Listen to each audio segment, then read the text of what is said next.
I've been out of the closet since I was 17, in 2007. When I came out, people in my family said some pretty hurtful things, which I totally expected. Being from a Southern Baptist family it hurts to admit this, but my older brother at the time seemed very receptive, surprisingly. He told me that if my dad ever gave me any trouble, to call him and he'd talk to him. That was really the last time we talked about it. Flash forward 13 years, I'm 30, and I'm getting married to my fiancé Scott next year in April, if COVID so graciously allows. I started putting a package together of fun things from my brother and I's childhood, all with the intention of asking him to be my best man. However, he called me 2 weeks ago, claiming he's wanted to talk to me about this for a long time. He went into the long tangent about how being gay is wrong and isn't what God wants. He said he thinks Scott is a nice guy and he loves me, but he doesn't think it's right that we're getting married. It was quite a shock, as Scott and I have stayed with him multiple times when we visit my hometown. To top it off, and what hurts perhaps the most, he said my 3-year-old niece, whom we adore, won't be coming to the wedding because he didn't want to have to explain to her what was going on here. Notice he only said that she wasn't coming to the wedding. I think he fully expected to still be invited after this. His wife, whom he started dating when I was 12, feels the same apparently. My whole dad's side of the family feels the same way they do, but I've already written them off mostly in my mind. My mother is beyond pissed and upset at them. I think what upsets me the most is a sense of betrayal. They were my safe spot in the family. I felt like because they're close to my age and younger and went to college, they would understand and it wouldn't be a big deal to them. I almost feel a bit embarrassed because Scott comes from a wonderful Italian Catholic family and they've never been anything less than loving and supportive. I told them that, on what is supposed to be one of the happiest days of my life, if they or anyone else is sitting in the audience and in the back of their mind thinking that what we're doing is wrong or not right, they should just stay home. I know my brother and family love me, but it feels up to a point, conditional, and limited. I told them that they learned being gay is wrong. They weren't born not liking gay people. So they can unlearn it, if they were willing. But I don't think that's going to happen. My wife, Irene, is very fit. She likes working out and has a proper exercise regime, etc. She believes that if she feels good, she looks good, and she feels good working out, so who am I to stop her? My brother, Will, spent the latter half of last year going through a messy divorce and now needs a place to stay. Though my brother and I aren't very close, I figured he would only stay with us for a couple weeks until he got back on his feet. Will is a typical gym rat. He's always on a very strict diet, always working out and bragging about his gains. I've worked out with him a few times and he's a little obnoxious. He's always mad at you if you don't work at his pace and is always trying to correct your form. He's a pretty fit and muscular guy, but I don't like to exercise with him. Will has been pushing Irene to work out with him because, according to him, she won't be able to keep up with him. Irene mostly just shrugs him off with a laugh and tells him she would love to work out with him. Irene works out in the mornings, 3 times a week, and then does a run in the evening. But she's been busy this past week and hasn't been able to stick to her usual schedule. Will thinks that she's making excuses because she doesn't want to be embarrassed by him. Again, Irene just laughs him off. About 2 days ago, Irene and Will went on an early morning run. I didn't go with them, but the first thing I heard when Will entered the house was, "The only reason I couldn't keep up with you, Irene, is because you were sweating too much." I found this extremely comical, and kinda just laughed him off. Irene rolled her eyes and went to take a shower, so I thought that the conversation would die. However, Will just kept bringing up my wife's sweat. My wife went to work and he told her to make sure she doesn't sweat through her clothes, or when she called me in the middle of day, he yelled, "Tell the sweaty." I said hi. Of course, the comment aggravated me and I told him to knock it off and stop acting like a child. I thought that was the end of it, but he just kept going. By the end of the day, I was tired of his comments, but Irene seemed rather unfazed by them. When she served him food, he made a comment about her sweating into the food. At this point, I was at my wit's end and I told him to stop acting like a slow, referring to his running pace, loser, and eat his food. Will, of course, got angry and said the only reason he was going slower than usual was because he was distracted by my wife's unhygienic sweat.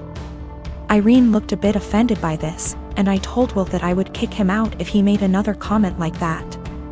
He's been super pissed ever since. I jokingly told this story to a mutual friend and they agreed with Will. Maybe I shouldn't be so harsh. I didn't expect this amount of responses. I've decided to kick him out. He will be staying at a nearby hotel now. My husband just got promoted to shift manager 3 weeks ago. This meant that his 10 a.m. to 6 p.m. shift has now been switched 4 a.m. to noon. He isn't a morning person at all, so most mornings he will start huffing and puffing as soon as his alarm goes off, and he will instantly turn on our light and very loudly start looking for his work clothes. Have asked him several times to put clothes out the night before and he has yet to do so. I have also asked him to not turn the light on or be super loud. After all, when I worked at 5 a.m. I made sure to be respectful of him sleeping.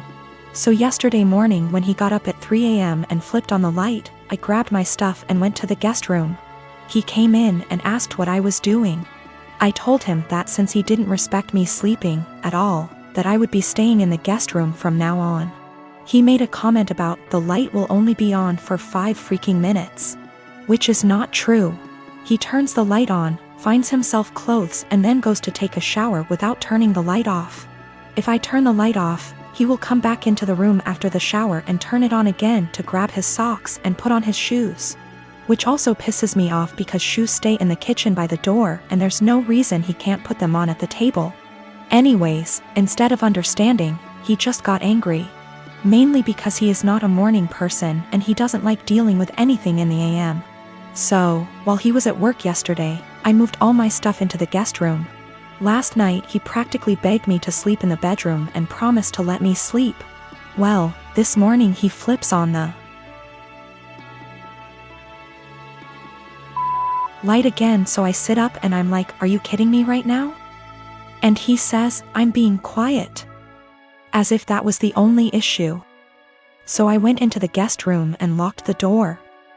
I told him I was staying in here from now on despite his efforts to sway me. He thinks I'm overreacting. I work 4 p.m. to midnight. And cute little tidbit, I'm the breadwinner. I make nearly $5 more on my hourly wage. My brother-in-law has always been a bit of a ruckus. Just a very jolly guy, used to be a hard-partied when I first knew him but not so much now. I mean, he still likes to drink and he smokes weed, but nothing compared to how he used to be. He stays in the basement apartment, which is a full apartment, separate from ours, with a kitchen and bathroom etc. In our house ever since he lost his apartment. He has never really been able to keep a good job, no college education, and also ADHD. And we live in NYC, so affording rent is impossibly hard lately. This was supposed to be a temporary thing for him, out of desperation because he lost his apartment. I should say that he has gone through multiple phases of depression from just living hard much of his life. I remember seeing him when he was in his 20s and he was just a damn mess. Living in shit apartments and working shit jobs, and I remember he was super depressed, like, you know, that kind of depressed. For a bit around a decade ago because of how awful his life was. And it was awful. I won't sugarcoat it. He was getting mugged in his area constantly. His apartment was horribly small and he worked horribly long hours. His ex-wife was awful to him and cheated on him. But in the past 2 months that he has been here, he's been an absolute joy. To both me and my wife and also our kids. We all love him so much. He clearly loves the basement, it's even bigger than his old apartment, and just in general it's in a much better location. He has said, multiple times, how much he loves it at our place. He also is just a great guy to have around. He is a blast with our kids and he always cooks food for us and is just a general great, funny, charismatic guy. He got a new job, working 60 hours a week at a shit job. And now he wants to move out to his friend's place all the way in Coney Island where he would be spending half of his paycheck on rent. At first, we were like, okay, well, this was our agreement, he was eventually gonna leave. But then we kinda had a family meeting and realized, hey, we want him here. I don't even care if he pays nothing in rent, he's great to have around. Just to be clear though, we did tell him he would have to pay something a month, a number we haven't decided yet. When we told him this, he kind of thought it was a joke, but then he agreed. He was very happy about it, and we were too, and we were kind of thinking like, he's a member of our house now, you know? But then he changed his mind suddenly, and was saying how he doesn't want to be a freeloader and that he thinks we are just allowing him to stay because we feel bad for him. He really will not listen to us at all when we say that we actually want him to stay. Even our kids, teens, have tried getting him to stay and he just won't accept it. Every time we bring it up to him, he sort of does this pity thing where he's like, come on, I know you think I'm a loser. I'm not gonna mooch off of you guys or something along those lines. It's been around 2 weeks, and he just kind of feels bad about it. It is absolutely a pride thing for him. He technically plans on moving out in the next few weeks, but we really want him to stay. And we know that he would love to stay. I feel like there is really no chance this is some kind of deep down he hates it here kind of situation. This is 100% a pride thing for him.